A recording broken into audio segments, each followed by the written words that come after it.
Continuamos con las noticias de Contexto Global. Mi nombre es Ángela Gómez y estos son los titulares. Donald Trump anunció un 100% adicional en aranceles contra China, argumentando un comportamiento agresivo de Beijing al querer imponer controles a la exportación de tierras raras. Esto se sumaría al 30% ya impuesto a los productos del gigante asiático. Son al menos 23 muertes en México por las lluvias e inundaciones que golpean al país desde el jueves. Veracruz, Querétaro, Hidalgo y San Luis de Potosí son los estados más afectados. Tenemos reporte. Y Dina Boluarte aseguró desde Lima que no buscará asilo fuera del país. Tras ser destituida de la presidencia, asumió el poder el presidente del Congreso, José Gerí, de 38 años, quien ya carga polémicas. Es el séptimo mandatario de Perú en menos de una década. Tenemos el reporte.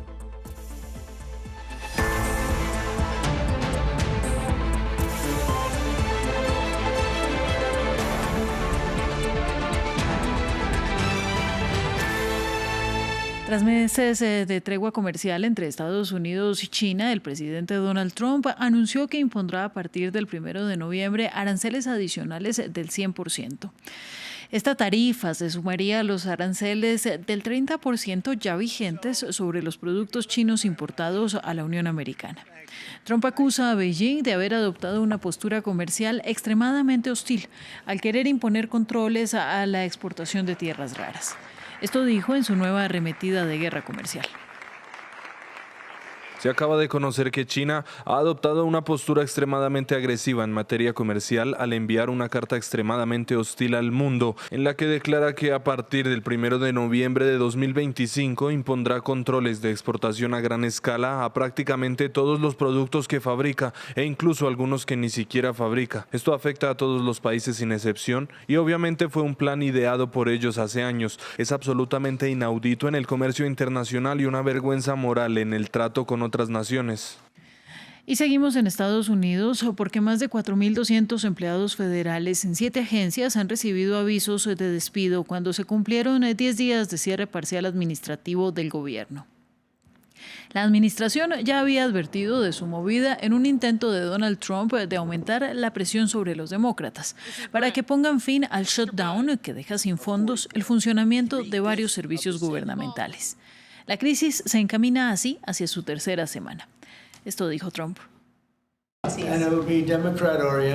Y serán de orientación demócrata, porque creemos que, ya saben, ellos iniciaron esto, así que deberían ser de orientación demócrata. Serán muchos, anunciaremos la cifra en los próximos días, pero serán muchos, todo por culpa de los demócratas. Es decir, quieren dar $1,5 billones a personas que entraron al país ilegalmente.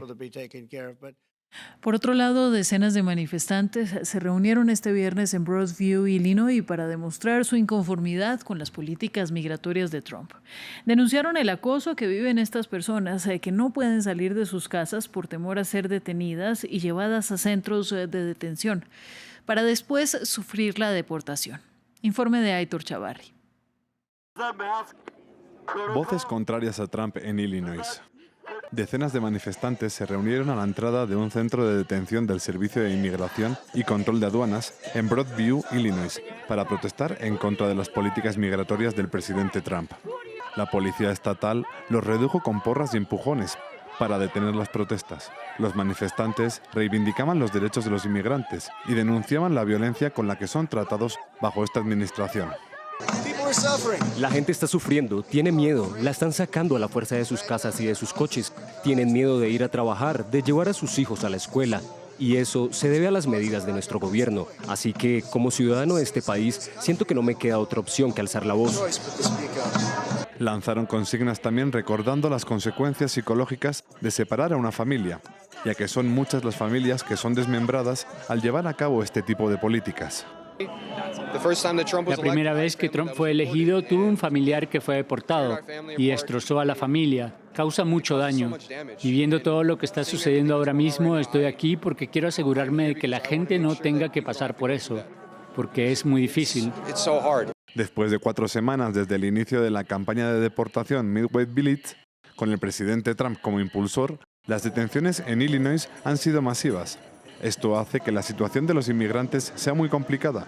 Diferentes líderes comunitarios y defensores de inmigrantes acusan al gobierno de inducir situaciones terroríficas para hacer la vida imposible a las comunidades migrantes. En más de Estados Unidos, 19 personas estaban desaparecidas tras una explosión ocurrida en una planta militar de explosivos en Tennessee. La explosión en Accurate Energetic Systems, a unos 80 kilómetros al oeste de Nashville, ocurrió a las 7:45 de la mañana, hora local. Hubo varias víctimas mortales, pero no hay claridad sobre cuántas confirmadas. El sheriff del condado dijo que el edificio donde ocurrió el incidente prácticamente desapareció.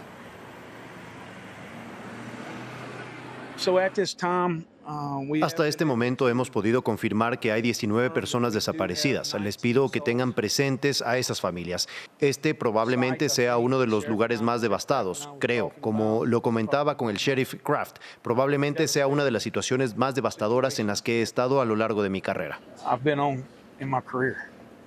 En México fallecieron al menos 23 personas por causa de las inundaciones tras las intensas lluvias que golpean al país desde el jueves. Los servicios de emergencia indicaron que los estados de Veracruz, Querétaro, Hidalgo y San Luis de Potosí son los más afectados. Nos amplía desde Toluca nuestro corresponsal Juan Carlos Aguirre. Al menos 4 estados del país se encuentran inundados por las intensas lluvias que han caído en buena parte del país, especialmente en entidades como Veracruz, Querétaro, Puebla, además de deslizamientos en algunas carreteras del Estado de México. Hasta el momento se contabilizan unos 80 municipios afectados en todo el territorio. Según el Instituto Meteorológico Nacional, la tormenta tropical Raymond seguirá afectando las costas del Pacífico mexicano, pero también el Golfo de México, un fenómeno natural que ha marcado vientos sostenidos de hasta 80 kilómetros por hora y oleajes de entre 3 y 4 metros de altura. Es de destacar que se espera que al cerrar el fin de semana, las lluvias serán torrenciales hacia el norte del país cuando se sume un nuevo frente frío que ingresará a la República Mexicana por el noreste. El número de personas fallecidas y desaparecidas sigue aumentando, al igual que los damnificados que perdieron sus casas en medio de las inundaciones. Por su parte, la mandataria mexicana Claudia Sheinbaum ha sostenido llamadas telefónicas con 6 gobernadores para coordinar acciones conjuntas que van desde el despeje de vías hasta restablecer el servicio eléctrico. Perú tiene su 7º presidente en menos de una década. José Gerí, de 38 años, un abogado con escasa experiencia política, juró en el cargo y prometió abordar la delincuencia descontrolada en Perú. El ahora mandatario tomó las riendas de la nación después de que en la madrugada del viernes el Congreso destituyera a Dina Boluarte, quien aseguró que no buscará asilo en el extranjero. Desde ayer y desde esta mañana se han estado indicando a través de los medios de comunicación que estaba no habida o que había buscado un asilo. Nada de ello es cierto. Estoy en mi hogar. Anoche, como nos han de madrugada, bueno, a las 11, casi 12 de la noche, el Congreso notificó la vacancia y a mi casa llegué aproximadamente 3 de la mañana. Hoy en el día he estado descansando como corresponde y hoy estoy acá. Y no está ni siquiera en el más mínimo pensamiento ni mi sentimiento patriótico dejar el país. La Defensa Civil de la Franja de Gaza informó que unos 200.000 gazatíes desplazados por los ataques israelíes vuelven a sus hogares en el norte del enclave, tras el alto el fuego pactado entre Israel y Hamás este viernes. Los sentimientos de alegría y desolación se mezclan. Aunque están esperanzados con la paz, se mantiene el dolor de ver cómo lo que antes era su casa ya no existe. Sin comida ni medicamentos, ahora lo primordial es que la ayuda pueda entrar en Gaza. Veamos. Un regreso a casa agridulce. Miles de palestinos regresaron este viernes a lo que algún día fueron sus hogares, tras el alto al fuego pactado entre Israel y Hamás. El gobierno israelí ratificó el alto al fuego en la madrugada del viernes, confirmando así el inicio del cese de la violencia al mediodía del mismo viernes. Para muchos de los desplazados, el poder regresar a su ciudad fue una bendición. Alabado sea Dios, estoy muy feliz de haber regresado a mi tierra y a mi hogar, a pesar de que ha sido bombardeado y destruido, pero aún así vuelvo a mi tierra para establecerme con mis vecinos. Pero la situación al llegar a lo que eran sus casas fue desoladora, ya que todo lo que recordaban ya no existía en estos momentos. Estábamos al este de Han Yunis y trajimos leña de debajo de los escombros. Fuimos a nuestra zona y fue arrasada. No sabemos dónde iremos ahora. La destrucción es enorme e indescriptible. Indescriptible. Está casi todo en ruinas y no es habitable. Casi la totalidad de la población gazatí, 2.2 millones de personas, fueron desplazadas de sus hogares desde el inicio de los ataques israelíes. Sin hogares ni nada que llevarse a la boca, regresaron con una mezcla de esperanza y desolación, esperando la ayuda que les prometieron. Ahora todas estas personas esperan que este sea el final definitivo de la violencia, pero el futuro es totalmente incierto. Y vamos a Francia con un nuevo capítulo de la crisis política que paraliza al país desde las legislativas del 2024. Sébastien Lecornu volvió a ser nombrado primer ministro por el presidente Emmanuel Macron, pese a haber dimitido apenas unas horas después de haber presentado un primer gobierno el lunes. El calendario no le ayuda. El primer ministro tiene hasta el 13 de octubre para presentar un presupuesto. En una Francia que enfrenta una deuda pública histórica y mientras la extrema derecha y la extrema izquierda prometen boicotear su tarea. Maxime Pluvinet tiene los detalles. La crisis parlamentaria en Francia se agudiza. El mandatario volvió a apostar por Sébastien Lecornu como primer ministro. Le otorga carta blanca para formar gobierno y sacar adelante el presupuesto de 2026. Lecornu, de 39 años, había dimitido el lunes pasado, apenas 14 horas después de presentar su gabinete. Afirmó entonces que no se daban las condiciones para gobernar antes de regresar al puesto este viernes.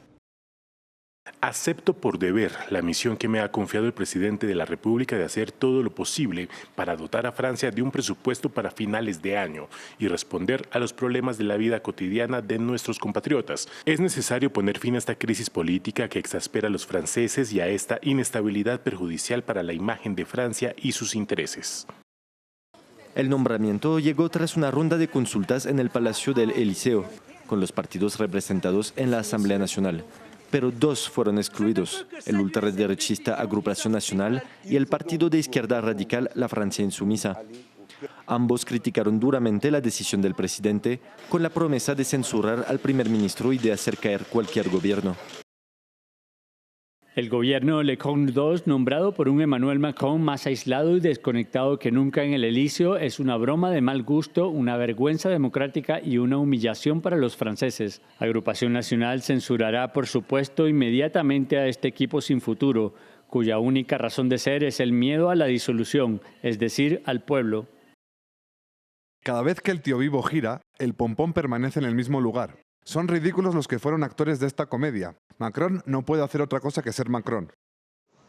Desde las elecciones legislativas anticipadas de 2024, convocadas tras la disolución del Parlamento por Macron, ningún bloque logró imponer una mayoría estable. Y la opositora venezolana María Corina Machado es la ganadora del Premio Nobel de la Paz 2025. El Comité Noruego destacó su incansable defensa de la democracia frente a lo que calificó de brutal gobierno de Nicolás Maduro. Desde Estados Unidos, el presidente Donald Trump dijo que habló con ella y que ésta le dedicó el premio al que el mandatario republicano también aspiraba. Previamente, desde la Casa Blanca habían dicho que el galardón obedeció a una decisión política por encima de la paz, cuestionando que no se le entregara al presidente. Donald Trump presionaba para obtenerlo, pero fue María Corina Machado quien fue premiada con el Nobel de la Paz. La líder de la oposición venezolana fue distinguida con este famoso galardón el viernes.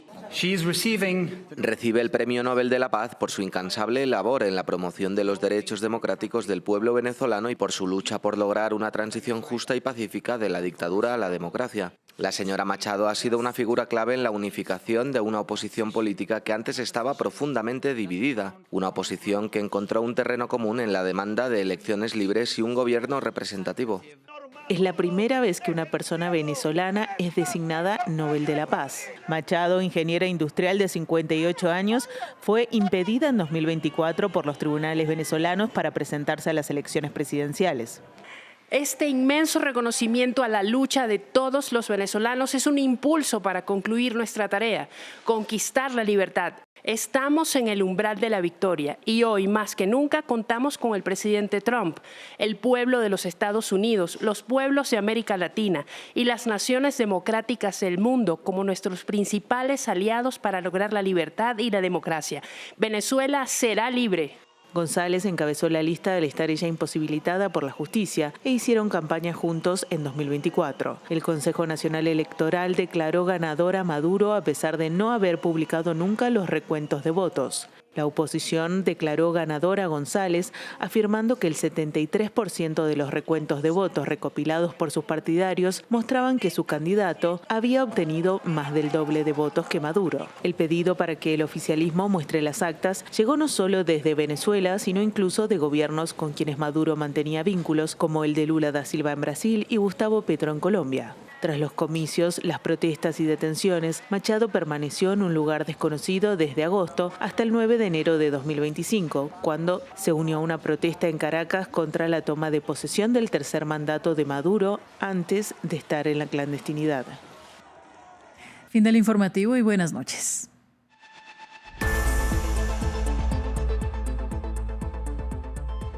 La historia de nuestro mundo está en constante cambio.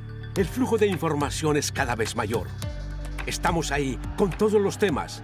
Nos comprometemos con la verificación, desde el terreno, en todas las circunstancias, para anticipar el futuro y entender el presente. Lo acompañamos 24 horas, 7 días a la semana. France 24, una mirada diferente a la actualidad. Liberté, égalité, actualité.